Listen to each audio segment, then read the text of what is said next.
I met Phil over the telephone approximately 3 years ago, and in person about 2 years ago. And during that period of time, I became very well acquainted with him. He was, at that time, still working for the government, and he didn't say much about what he did. But nonetheless, over a period of time, I became well acquainted with him. I found him to be a person of integrity and honesty. And about 1 year ago, he became totally fed up with the New World Order and the establishment. He thought he was working for the betterment of mankind and the work that he was doing as a geologist for our government as well as for NATO. And he found out that it could be and was actually anything but that. So his revelations became, in many respects, my revelations. And I urged him last winter and spring to go public and lecture. Finally got him out. He's given over 30 lectures to date, all very successful, very interesting. In fact, so successful there have been 13 attempts on his life since the beginning of the year, and he's survived them all. All I can say is God must be protecting him because he has a message. So without further ado, I would like to introduce Mr. Phil Schneider, and understand also everything is being recorded and the video and audio tapes will be available later. Please give a warm welcome to Phil Schneider.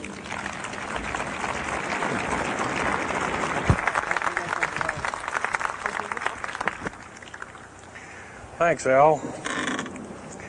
I guess I can always start off by saying loose lips sink ships. That's almost a pun anymore. I'm Phil Schneider. I worked 17 years for the United States government as a geologist and aerospace engineer as well as a structural engineer. I worked for such elusive occupations with Morrison Knudsen, Bechtel, Page and Page, Aerospatiale of France, and a host of other EG&G and a host of other Los Alamos Laboratory and these kind of things. But rather than bore you with all those statistics, I've got cooked up a real mixed bag here of different topics, and it's might be a little bit like brain overload, but I'll start from the beginning. Now, like I said, I worked 17 years, co-invented methods of shape charge blasting as well as laser rock deflagration, which means rock is literally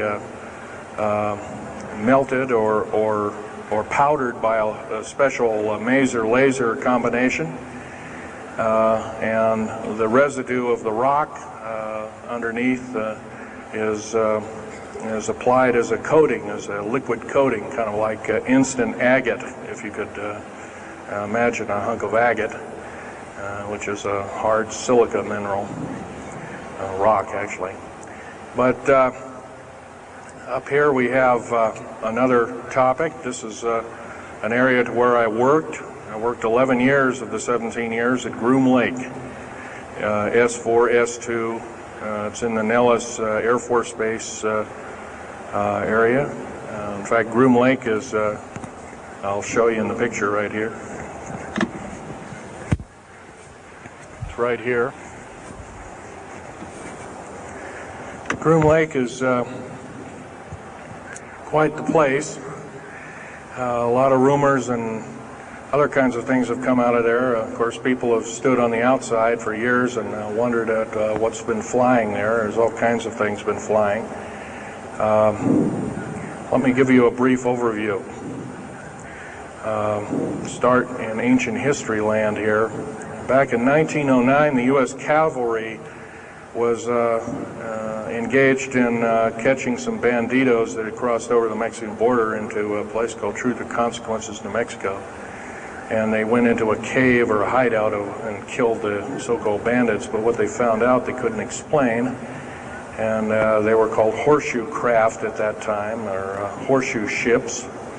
There were UFOs, and they saw these, what they called demons, gray demons, little gray guys all around the place.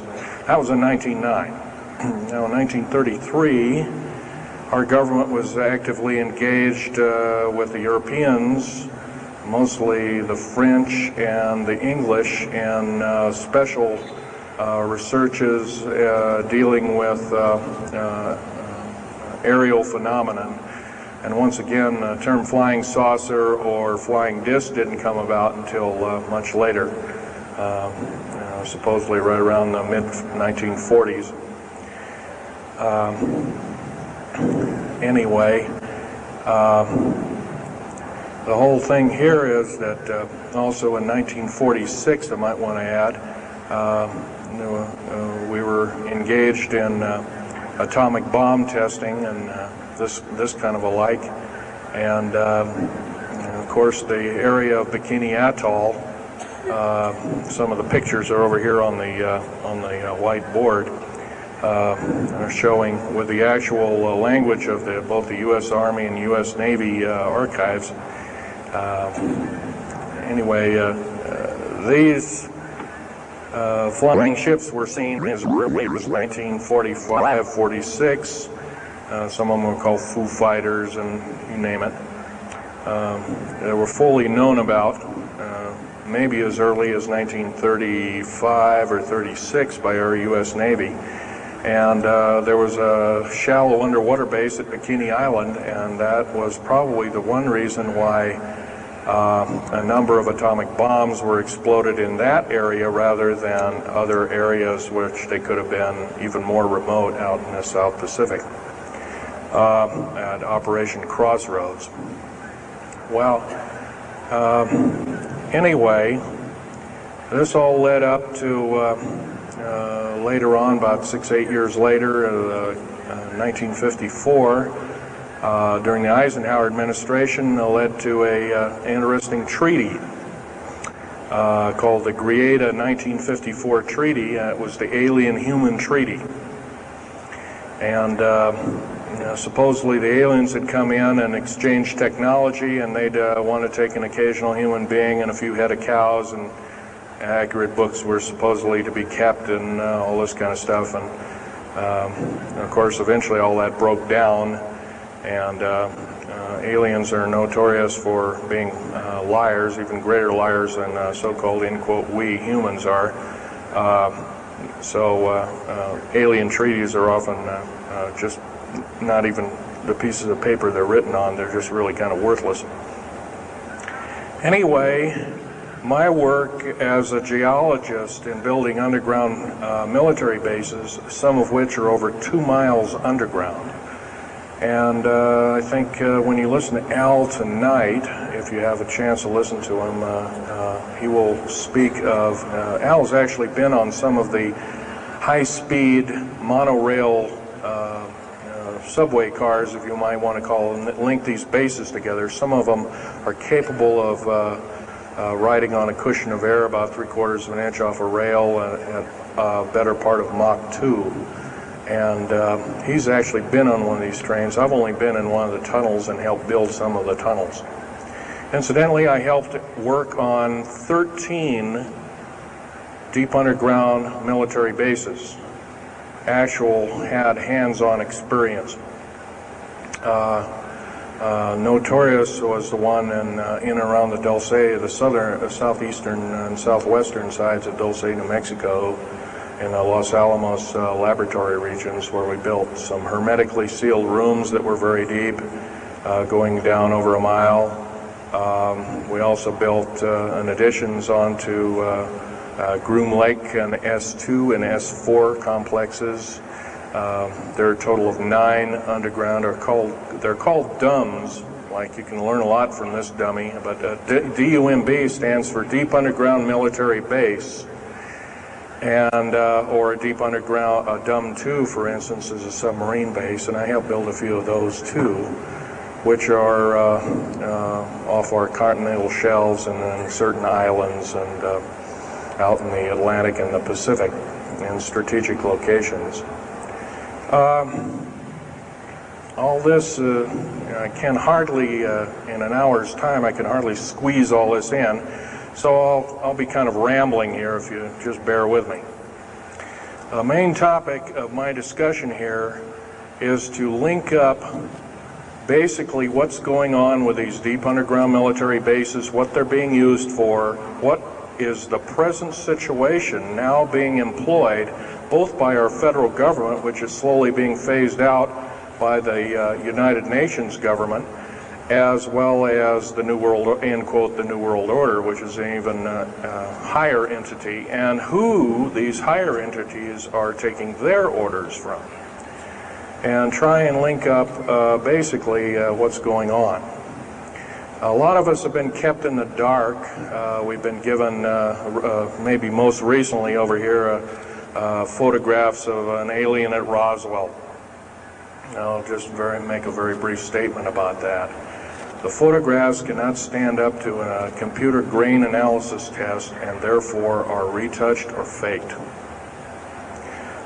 They're not real. The real one, the real photograph of the charred or dead alien that was, or one of the several that were autopsied, is over here, was given to me by a friend by the name of Skip Frombach of Seattle. And his father worked as one of the principal doctors. He was from Germany at the time, and worked on some of the autopsy material, from what I understand, along with other people. Anyway, you just can't believe everything, and that goes for me. You got to get out there and do your homework. Like I always say, you might, don't put your spectacles on, you put your skepticals on when you listen to me. So if we can have a show of hands here, how many people have heard about Roswell, New Mexico? Very good, almost all. And how many people have heard about the black helicopters and the other kinds of flying saucers type equipments out at Groom Lake and other places? Very good. Well, this obviously is a nice enlightened audience. Most of you have probably seen what a black helicopter is, or maybe even gotten rare glimpses of an F-117A black jet, or stealth, as they're often called, or a B-2 bomber, or B-1 bomber, or some of these other sophisticated aircraft that are now being touted as the new technology. Once again, where did we get this new technology? Well, obviously we've had a little hand in that. Our little alien so-called buddies, have kind of exchanged things, not without a great cost. The cost of which has been a lot of people have disappeared. Some, and I'll blow this statistic by you. There's, according to current FBI and Defense Intelligence Agency and CIA statistics, 100,000 children and 1 million adults disappear every year, and these are not kidnappings or murders or rapes or suicides or anything, totally unaccounted for. And where are these people going to? Nobody knows. Maybe one of us in this room or somebody has encountered on such an individual and lost a loved one or a friend or something, and that's unfortunate. My best friend, Ron Lee Rummel, several years ago got himself murdered because we dared to put out in print, at that time I was still working for the government, and so was he, we dared to put in print the so-called the Strategic Defense Initiative, or Star Wars, as part of the New World Order and takes its actions. It was originally written as a kind of a spoof or a joke. We had one of these alien greys dressed up and had New World Order insignia on, and of course that wasn't taken very nicely, and my friend got himself murdered. It was called a suicide, but now it's been turned over to special authorities who now acknowledge it was a homicide. Other than that, I'd like to also mention something about my father. My father was a U-boat captain in Hitler's Navy, and he got captured and taken over. I didn't find this out until about 2 weeks before he died. On his deathbed, he kind of told everybody in total shock. I was one of them. In fact, I didn't believe him. I thought he was kind of in delirium or something like that. And of course, other things have come up since. And so, anyway, he was captured by the French, turned over to the Third Army, U.S. Third Army, and then U.S. Third Army turned him over to the Navy. And he was a master machinist. Now, that's not a journeyman. A master means that they can take a block of metal and make a gun or a watch or some other fine instrument. And he was a master machinist. He later became an MD doctor and part of the aerospace medicine group of the United States Navy. Was instrumental in helping build the USS Nautilus and its first nuclear-powered predecessor, the Enterprise, the first nuclear-powered aircraft carrier, and other ships like it. He pioneered all the ways in building very small and miniature nuclear engines, and he even helped later on in his life, he helped develop the infamous grid bed nuclear motor, which is now employed in some things that look like flying saucers that people claim are flying saucers. Yes, we, in quote, the United States Air Force and other armed forces, are training other European forces to fly unidentified, or now identified, or, in quote, flying saucers. We've actually built several prototypes that are flying under names of black craft. My position as a geologist and engineer got me to see a lot of things in the world. I've been in over 70 countries. Also worked for NATO. I carried a level 3 security clearance with a rhyolite factor. Rhyolite is a hardened factor, only given out to a handful of civilians and maybe a couple of hundred military men worldwide. I thought I was doing the nation, United States, as well as the world a favor by, I thought I was kind of keeping my end up. Well, it didn't work out that way. I was to later find out that these underground bases are now being employed as strategic bases for, in case there is martial law in this country. Right now, our military professors that used to be in war colleges and the like are training people like ex-Russian KGB and Spetsnaz people right here on American soil. I've seen it with my own 2 eyes, along with other people, other geologists. By the way, I'm still a geologist, still do geological survey work. However, I don't work for the government anymore. I took my security clearance and all my government stuff and cut it up and sent it back to the, pardon my French, SOBs. When I found out that a number of these 131 deep underground military bases are being used to subvert the Constitution of these United States and its people, I says, that is enough. I can't possibly be connected. Oh, well, Mr. Schneider, you can't quit, they said. Well, I says, yes, I can. I'm an individual, I'm going to quit, and I'm walking off the job. And he says, so I got arrested and casually told, well, you got to finish a job. And so I caved into that part, and I finished 3 weeks, and then at that time my father was dying, and I was allowed home, and I never went back for my paychecks. Don't intend to either. These people are beginning to show signs of being our utmost enemy. I'm talking about military people now engaged in training foreign troops on American soil, clearly against the Bill of Rights and the U.S. Constitution. It's why we formed a government, why our forefathers formed a government, a republic of these United States in the first place, way back 200 plus years ago. Because the drawing and quartering of soldiers, taxation without representation, law by edict, otherwise known as today's version, executive order, among other things. The very reasons that we became, in quote, free, a free republic, a free society, possibly one of the greatest nations to ever be a nation on this earth,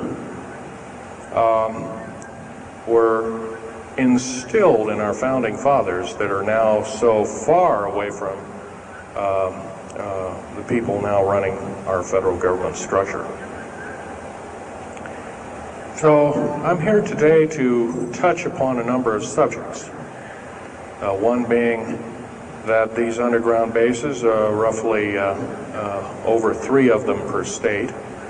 There's now, instead of 12 prison camps, there's 39. That's almost 1 per state.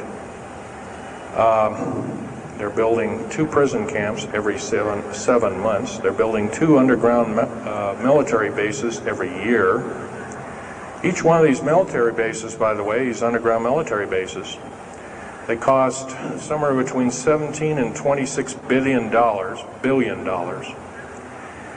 They employ 1,800 to 10,000 workers each, in varying grades of skill. They gobble up totally through the black budget, over 1/4 of the black budget, or roughly $310 billion. Of course, you may say, where are these figures coming from? Well, the black budget, as we know it, in quote, black projects, which anything called black is significant of hidden from Congress, hidden from the American people, and very few people are even in the know about it at all. But black budget per year garners over $500 billion a year. And it's these kind of huge quantities and sums of monies are garnered through CIA drug activity, National Security Agency clandestine operations, mostly in Panama and South America. Now also engaged in Russia in bringing and refining strategic metals. By the way, you might want to ask, where's all these kind of interesting new metals coming from? Over here on the whiteboard we have the new periodic table. It's got 140 elements. Now in our high schools of today, I was in a high school about a week ago, I saw a new periodic table, it had 105 elements on it. Now somewhere we're not being told the truth. We're being lied to at every turn and every corner. We're considered less than morons. So the government has made itself an entity, an independent taxing body, an entity into itself, and isn't accountable to anybody, not even the so-called New World Order. They just go ahead and do everything willy-nilly as they please. There's nobody checking. You don't have to worry about this. Occasionally there's a senator who pokes a nose in here and there, and that senator finds out either nicely or not so nicely that you don't do things like that. Now, if we're to gain a grip on our country, if we're to take our country back, we must first ask our public officials if they cannot tell us the truth, and we will impeach them, or they will be impeached, or they'll be tried as traitors. This is pretty stiff language. Already it's slowly beginning to trickle out and to occur to a number of people that this may be the only way out. Also, our founding fathers, George Washington, Patrick Henry, and a few of the other ones, came up and said that you don't want to let the beast out of the box. And they were talking about a runaway government. You don't want to allow your government to become like England at that time.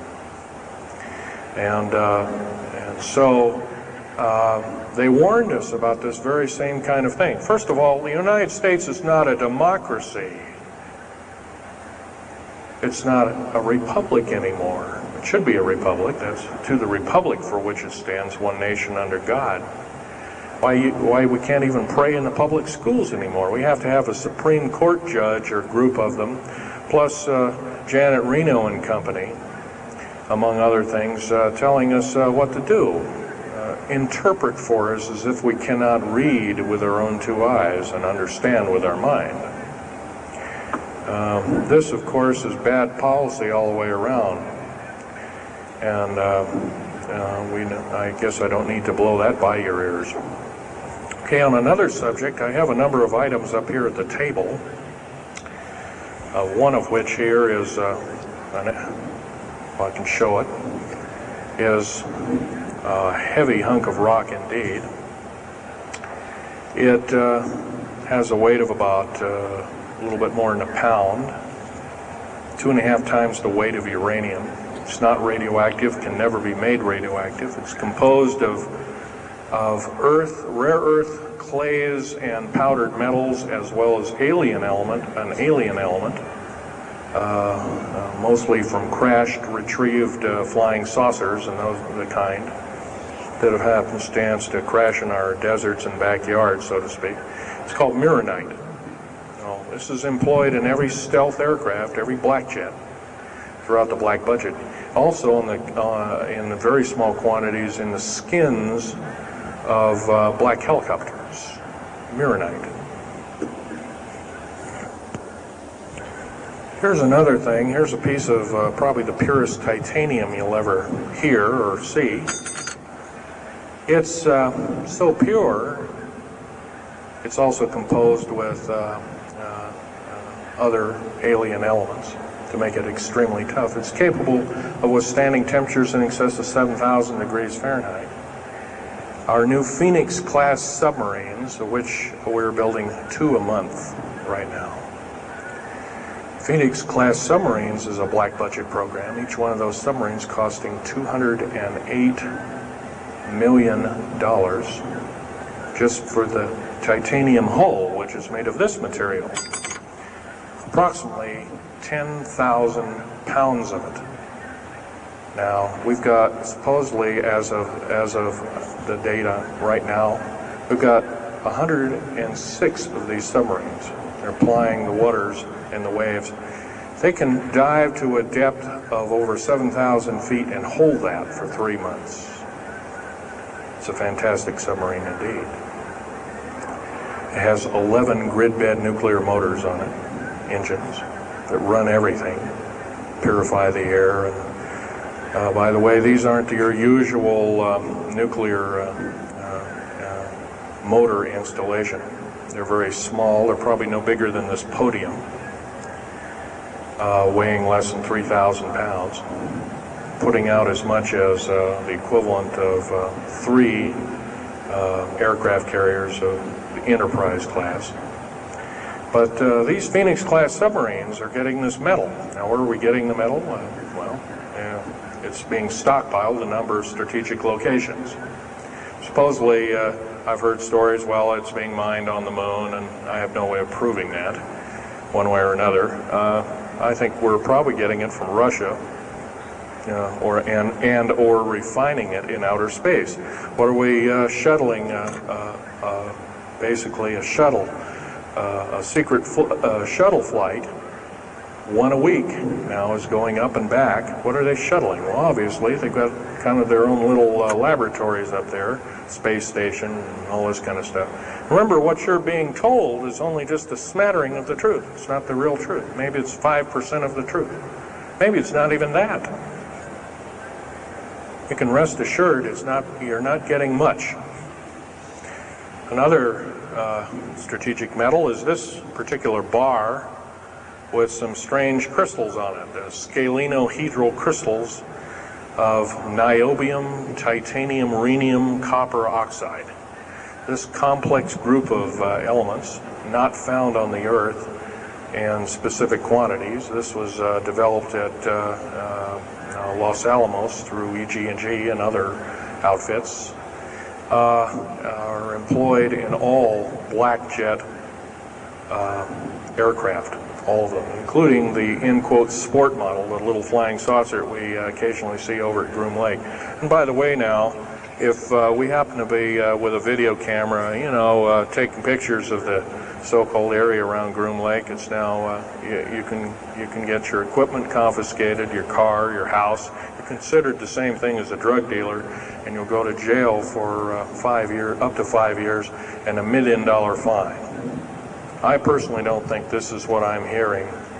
I just don't think that this kind of punitiveness is what we need in America, and we have to get rid of it. Otherwise, we're going to die with no America. Here's some other elements. Here's a very light element. It's composed of lithium metal, as well as an alien element, a little heavier than hydrogen, but a little lighter than helium, also employed in this. It's used in secretive methods of propulsion. And it also is in a peculiar scalenohedral crystalline form. And anything scalenohedral, and by the way, a scalene triangle is no side is equal to another side. The scalenohedral metallic crystalline structure is definitely alien element, or alien technology converted over to our own technology. These were given to me about a year ago. They're called alien or aurora drops.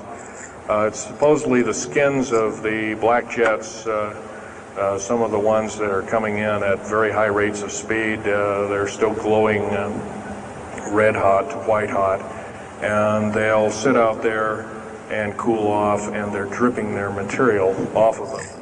And it's kind of like a rubberized coating. It's not rubber, I can tell you that. This is hard as lava rock, or harder, capable of withstanding tremendous temperatures, but nonetheless some of it sloughs off every time, and so they just kind of scoop it up and throw it in the trash can. There are a few pieces of it. Here's one of the hardest so-called man-made rocks. Once again, it's got a number of alien counterpart. It's got an alien crystalline structure to it, very advanced. It's about 11 times harder than a diamond, about 70 times stronger than a diamond, capable of standing temperatures in excess of 10,000 degrees Fahrenheit. It is employed as very thin coatings or windows, tiny windows, in hypersonic aircraft that exceed Mach 5. Here's an interesting artifact. Right here in this hunk of rock, which by the way was an old 100,000-year-old chipping tool found in Syria, Jordan rather, excuse me, is a imprint of, it looks like a fossil, but it's not. It's an imprint of a small mechanical part with exactly 360 kind kind of little rotor blades. Well, this rock is 220 million years old. Who was making machines 220 million years ago? Maybe von Däniken was right after all, huh? Here we have a actual piece of agatized fruit, or it's similar to a lime. It's even been pecked by a bird at one time, and that's still there. So it was instantly turned to agate. It is the same agate or chemical structure as material found at Hiroshima and Nagasaki after the A bombings in World War II, where grasses and flowers and petals of flowers and other kinds of things were instantly petrified, turned to agate. It is the same identical crystalline structure. However, this particular piece is about 20 million years old, and it's still got its original green coating, and it's basically unchanged. Perfect condition. Likewise, here's a garlic plant about somewhere between 20 and 35 million years of age, and once again it's got that same pink agate coating. And here are some pieces of the metal skin from the crash disk at Roswell. It was given to me when I was 14 years old. My father was visiting one of his old friends in the Navy archives, as well as he was in the Royal Navy in England. And I, as a 14-year-old boy, I says, "Gee, Dad, can I ask Johnny something?" "Oh, go ahead, ask him. Get anything you can from him," and that kind of thing. I says, "Well, gee, Johnny, well, do you think I can have a piece of this metal?" "Oh, no, you can't have that." And I says, "Oh, give it to the kid. What the heck? He won't have it very long anyway." Well, I've had it all this time. It's kind of a unique thing. They were able to break the skin of that craft, by the way, by dropping it into a bath of liquid nitrogen, hitting it with a mechanical or hydraulic hammer, and it shattered into little bits. And it was later analyzed and adapted for our own technology. All these artifacts are fine, but once again, the main part of this talk is, where's it all leading to? We get very little spin-off to where any of this is leading to. Occasionally we'll get a new computer, or maybe a quartz watch, or some little trinket kind of like giving the Indians beads a couple of hundred years ago. Well, we're getting these little spin-offs. But the black budget still rolls on, garnering up over $1 trillion every 2 years. It's somewhere between 1.023 trillion and 1.31 trillion dollars every 2 years. And every year it goes by and the black budget is unchecked, unaccounted for, it's just subverting our country. That's number one. Number two is that these underground military, first of all, if there was something like a nuclear war or there was a definite enemy out there where we were going to be under attack, like from China or someplace like that, I could see maybe a couple of dozen underground bases for a government, and so it could theoretically rise up like the phoenix out of the ashes. Well, not 131 of these, and if you were going to so-called round people up and put them in prison camps, what a better prison camp than underground, where nobody knows where it is anyway. So once again, these underground bases are most likely been planned as underground prison camps and slave labor factories for the New World Order. New World Order, by the way, is getting, and I'm probably the only person ever talking about this, the New World Order is taking, and the United Nations is taking its orders from, believe it or not, these more powerful outer space alien entities. We might call them the large grays or the small grays. Sinister forces indeed. And you might want to say, well, gee, how come we don't see more of this kind of thing? Well, you can just imagine. If you're only being told 5% or less of the truth, that isn't very much to go on. That's one thing. Another thing is you don't find very many people coming up here and and letting you have hands-on experience. I'm going to try and do this to you. However, I do ask you to go out and do your homework and keep doing it. Don't necessarily believe in what I'm saying, but get out there and talk to people. Whether it's just a couple neighbors or friends or something, get out there and talk. Because one will tell two and two will tell four, and then pretty soon you have a whole room full of people that are in the know. And then from there, wonders can work. Other than that, as far as changing the black budget, these clandestine programs, public opinion is only going to do that, and it's going to take millions of us. But we have to be informed, and to do that, we have to be doing what we're doing now, gathering and talking. And of course, most of us are adults and can weed out fact from fiction.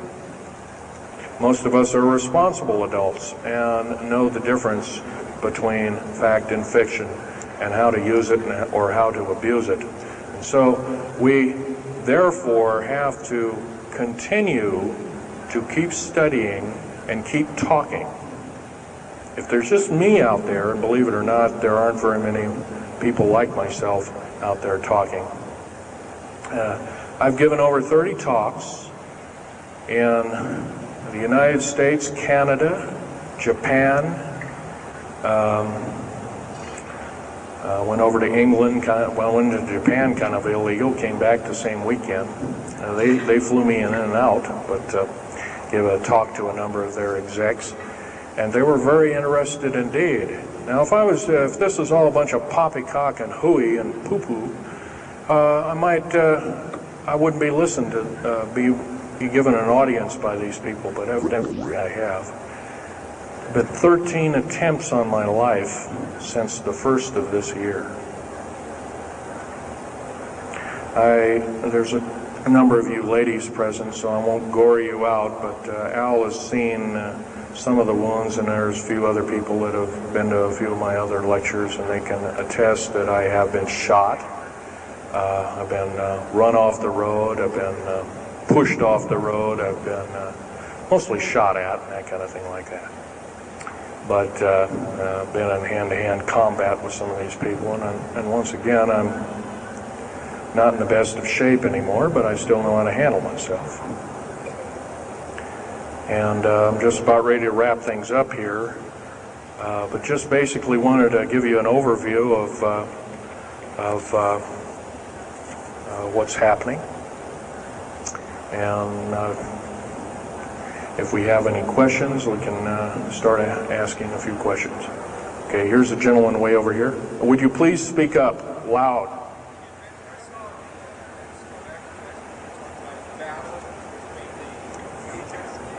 Yes, I was involved in in 1979, in August, late August of 1979. I was involved working through Los Alamos Laboratories at Dulce, New Mexico, and what's now known as the Alien-Human War. 66 Secret Service agents, government workers, geologists, and the like. I almost bit the dust. I could have been number 67.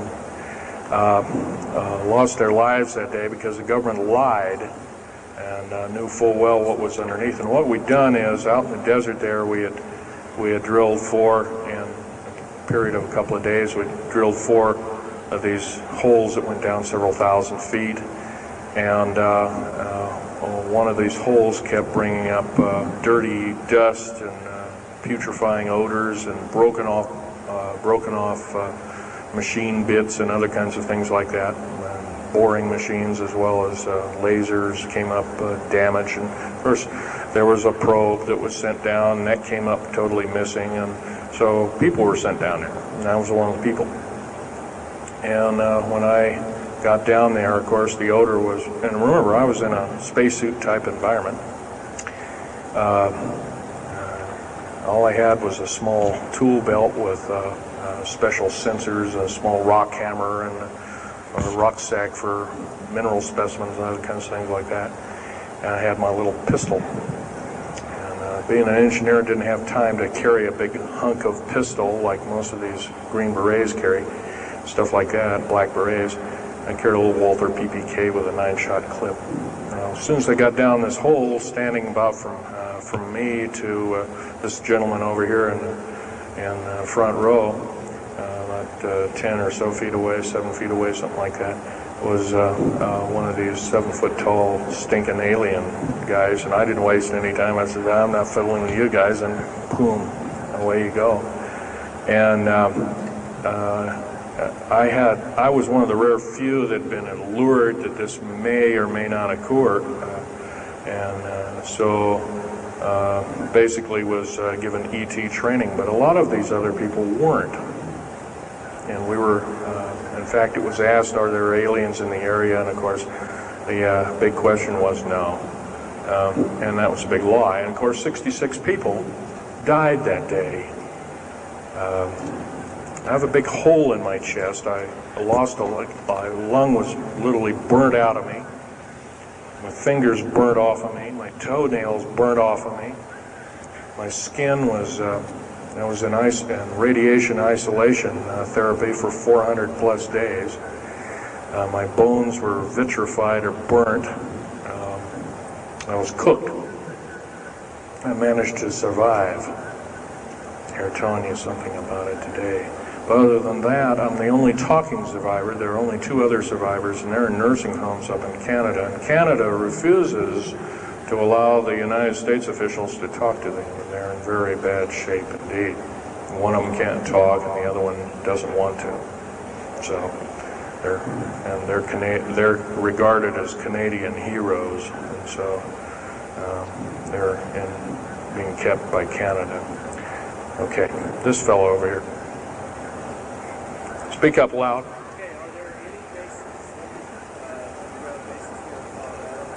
Actually, yes, there's several. In fact, as I was coming to this talk, I was supposed to be here by plane, but there was a subsequent foul-up. Anyway, I drove all the way and did it in one day. But as I was coming over up near Cheyenne, I noticed the military, Air Force and the Army are building a so-called new, in quote, boot camp, prison camp, right up in Cheyenne, brand new. And I was here 3 months ago, I wasn't there. So it's something brand new. In Colorado, yes, there's about 4 underground bases, one being at Denver International Air Base. I call it Air Base, Spaceport, or whatever you want to call it. Denver International Airport. No wonder your luggage gets lost. There are 8 levels underneath the airport, tarmac there, end quote, tarmac or cement mac. Yeah, so those bags could be there for a damn long time. Why, just imagine if this was instantly turned to agate 30 or more million years ago, those bags could very well be the same way. So yeah, there's a number of them, and I wish I had a map with me. In fact, in subsequent talks, I'll have a map, which will be put on the overhead. In fact, my next talk, I plan to have just that. I had planned to bring a map here and had all the latitudes and longitudes of all the bases, and I can't do that. That would be a nice jail sentence for me, so I didn't bring it. So. But other than that, I'll have that all researched for you. Yes, this woman.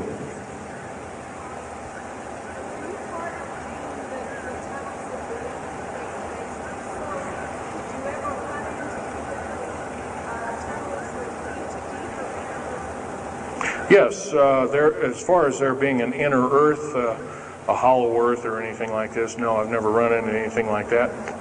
However, Al Bielek has been on these tunnel trains at the better part of Mach 2, going from coast to coast in an hour and a half, faster than any jet plane that we got, including the SST, or thereabouts, the same rapid speed. But I helped build a lot of these tunnels, and all of the underground mountain or military bases are connected, all of them, all 131 of them. They're connected both by road, not a big freeway under there, but it's at least a 2 to a 4 lane road, rather narrow lanes, but they're there, and they're also high-speed magneto-leviton train tunnels. Yes, this lady over here. Stand up and speak up, please.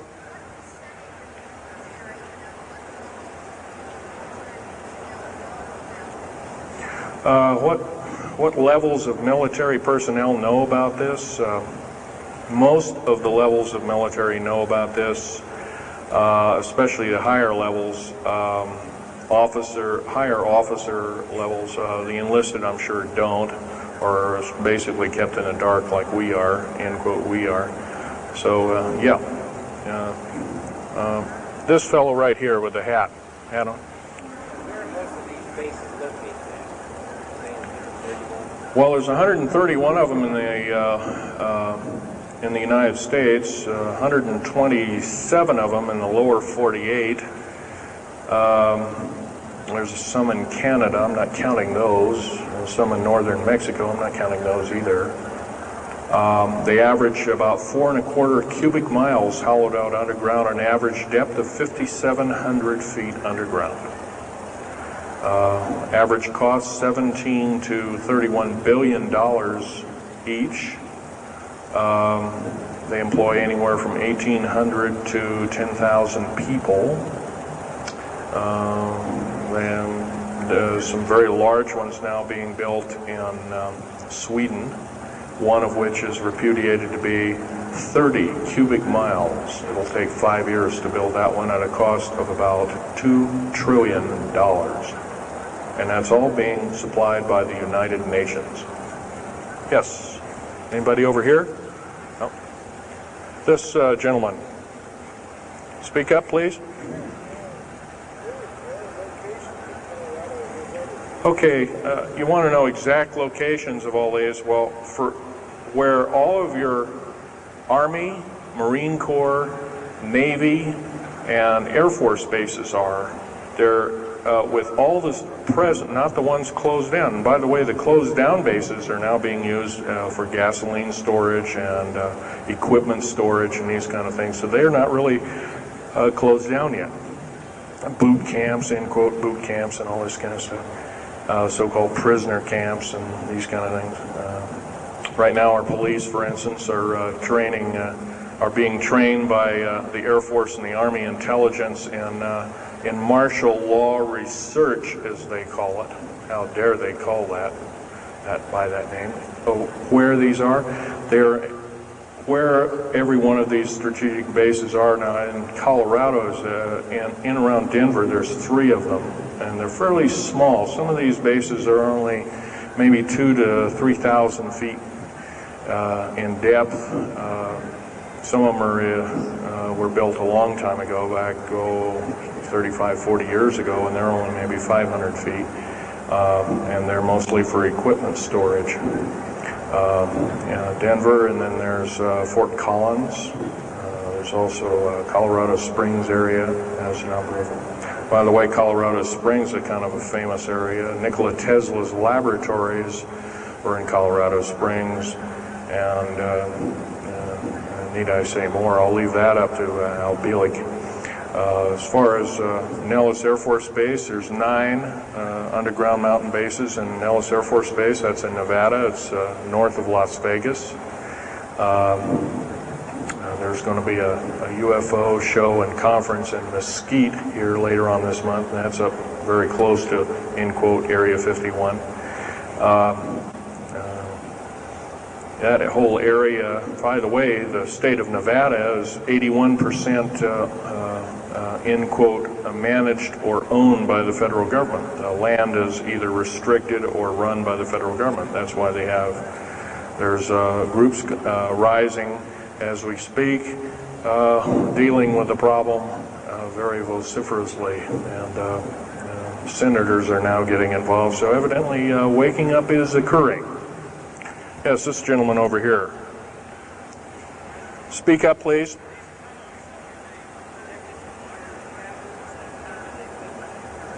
Okay.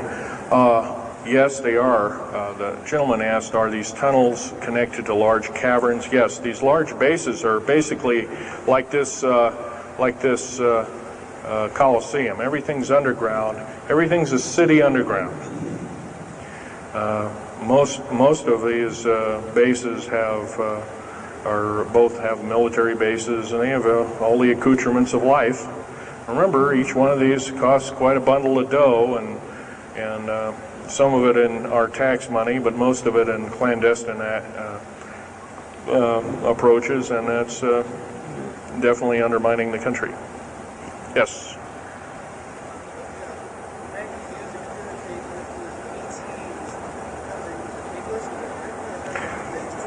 Well, some of them have a difficulty in understanding our language. It's too slow to them. If you've heard whale songs or bird chirpings at high speed, it's about what these aliens sound like audibly to us, so it's a bunch of gibberish. Yes, they've slowly actually broken down. There's 11 prototypes or 11 civilizations of aliens visiting this planet all the time, all of which are known by the U.S. military, 9 of which are not very good indeed. They're pretty bad news.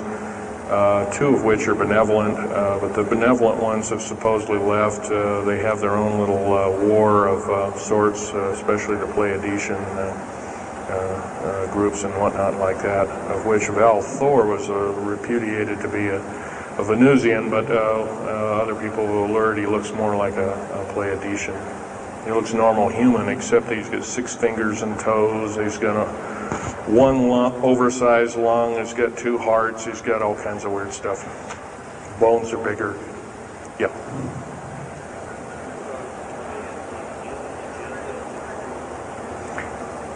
The man asked, do I tie in the alien agenda to the New World Order? Yes, sir, 100%. I can elaborate briefly. The New World Order right now basically is dismantling countries, governments, telling governments not to war with each other anymore, basically, so that looks good on the outside. They're taking their orders directly from the aliens who've got their own timetable. They want the one world order because they want the planet for themselves. Of course, you've often heard of the term Global 2000, and that's a supposed sinister plot, or has been a group of sinister plots to produce biological weaponry to reduce or thin out the so-called ethnic cleanse the population of the planet by 5/6, or roughly 5 of 6 billion people, enslaving the rest to work willy-nilly with the so-called people of the New World Order. Now, another peculiar thing is the alien agenda is not really well believed nor understood by a lot of these one-worlders. They don't believe it. They think they've been singled out for their own end of glory, and what they don't know is they're just another human being, and according to the negative or bad aliens, they're just another, we're considered bags of food to them. They don't eat us like we think of a cannibal eating a hunk of meat, but they use our glandular secretions as part of their food base, their blood and our glandular secretions like adrenochrome and other kinds of things like this. And in fact, the Atlanta Center for Disease Control has figured out ways that we can combat this and all this kind of thing like that. It might be where these new designer diseases like AIDS and Ebola and hantavirus and all these kinds of things have come up out of nowhere, and these diseases, end quote, almost have a mind of their own. Yes, this lady here.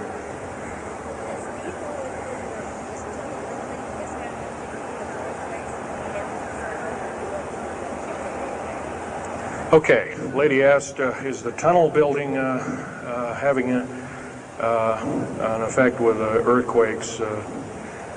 Yes, it could very easily be, although got to remember a lot of these underground bases are constantly being repaired, and so a lot of people have to be hired.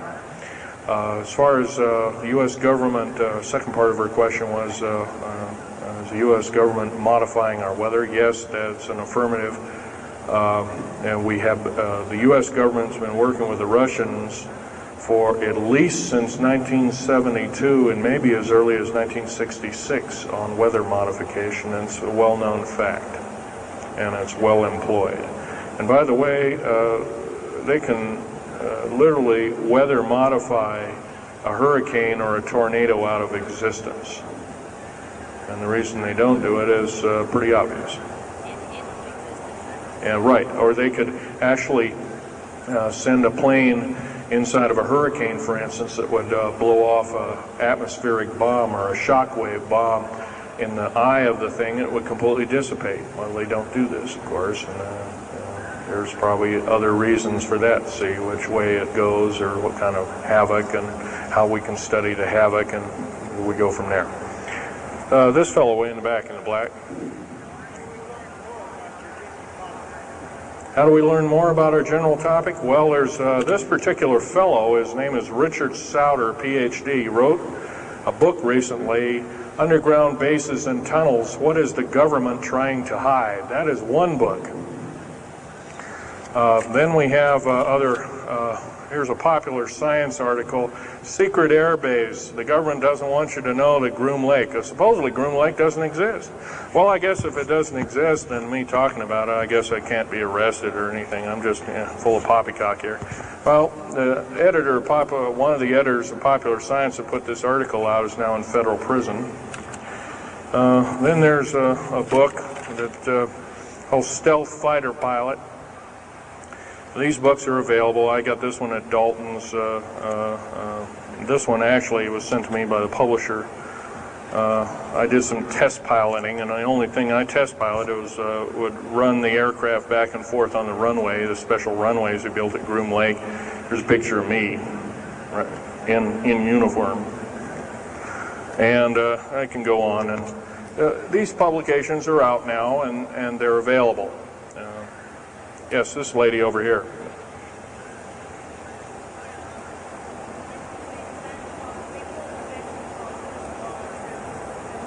I can't hear you. What?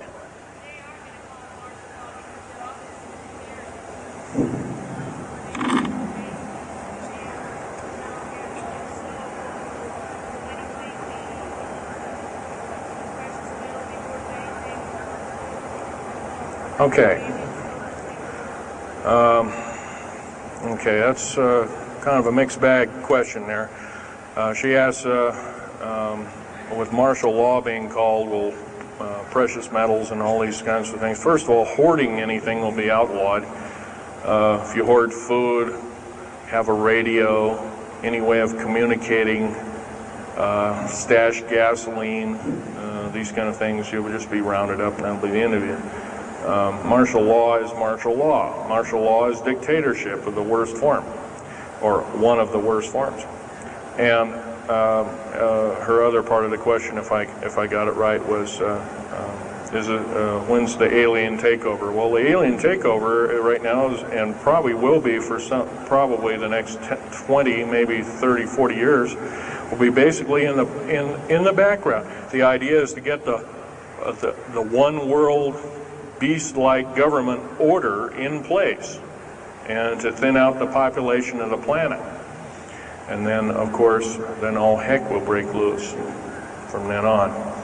And whether it is, I don't often mix Bible and talk, but some people have alerted, well, this is already mentioned in the Bible, blah, blah, blah, and all this kind of stuff. Well, that may be, but all I can tell you is I've been face to face with one of these sinister characters, or a couple of them, saying the least, and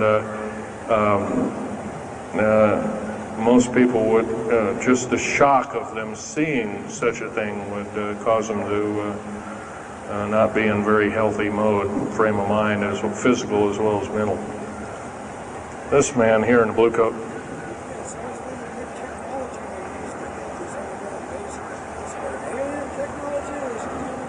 Well, it's a combination. What technology is used to build these underground bases? Well, we have lasers that can drill out or basically deflagrate or melt out a tunnel 7 miles a day. And that tunnel is 28 feet wide, 28 feet high. You've been told about drilling and boring machines in a very slow, quarter of a mile a day. Most of that went out in World War II. Most of that's all World War I or World War II era materials. And once again, you've been badly lied to. I can hardly believe, first of all, I've worked on public engineering projects, and we do better in grinding up road beds and laying them down at the rate of 4 miles a day, and supposedly that doesn't exist. Well, I worked on one in the state of Oregon just a few months ago, and we built a tunnel for sewage tunnel and whatnot like that. It wasn't very big. It was about 6 feet across, and I drilled right through solid rock, right through base of under one of the hills in Portland for their new light rail. Did that in 2 days. But it was a small, complex tunnel. It was big enough for a man to crawl through and inspect. And I was one of the people that inspected, so yeah. What technology? A lot of this is alien technology, readapted for our own use, but a lot of it's our own ingenuity too. So you can bet, how can you tell alien technology? Well, anything that's just absolutely outlandish, like taking a oxyacetylene welding torch and trying to cut into this metal and getting nowhere, obviously would be metals research, aircraft research and the like, and different tools and products, which things that are many times the hardness of diamond or known hardened substances like borazon. Obviously, that's nothing that we came up with on our own. What we could have over a several hundred-year period. But you've got to remember, too, that the military technology is outstripping the public sector technology at the rate of 44 to 45 years of technology for every calendar year, every 12-month calendar year here. So every year going by this time in 1996, the military technology will be roughly 45 years more advanced than where we are today. So it's quite possible that way back in 1943, the U.S. Navy not only caused the ship to disappear, it literally disappeared and reappeared. Basically, military technology right now is about 1,200 years more advanced than public state technology. And computer technology right now, it's off the scale, I can't tell you. It's just right now, and employing just in black jet and stealth aircraft, the new computers are so completely advanced that we couldn't get them in the public sector for maybe another 40 or 50 years. Yes, this lady here.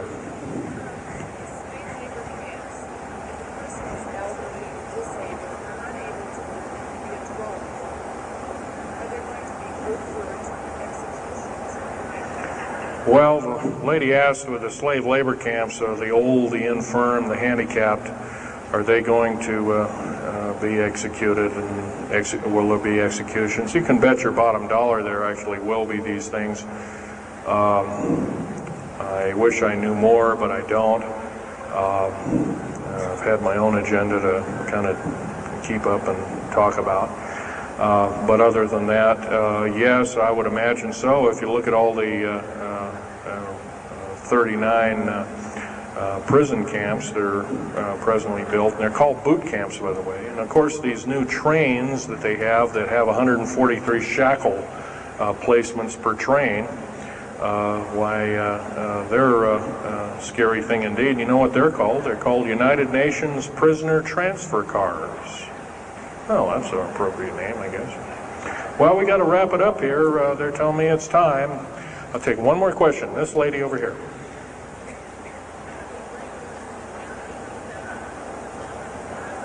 They don't brainwash you. How do they brainwash 18,000 people that are working? Well, you sign this little piece of paper saying you work, you go to prison for the rest of your days. Or you're not going to be taking home a paycheck of about anywhere from $4,000 to $40,000 per month, depending upon your position. $40,000 a month is a lot of petunias. Okay, well, I got to wrap it up here, folks. So I'll be over in Al Bielig's booth. I think it's over in booth number 125. I can take other questions there and let you take a look at artifacts. And once again, on these artifacts, in a very few minutes, don't handle them, just look at them. Thank you very much.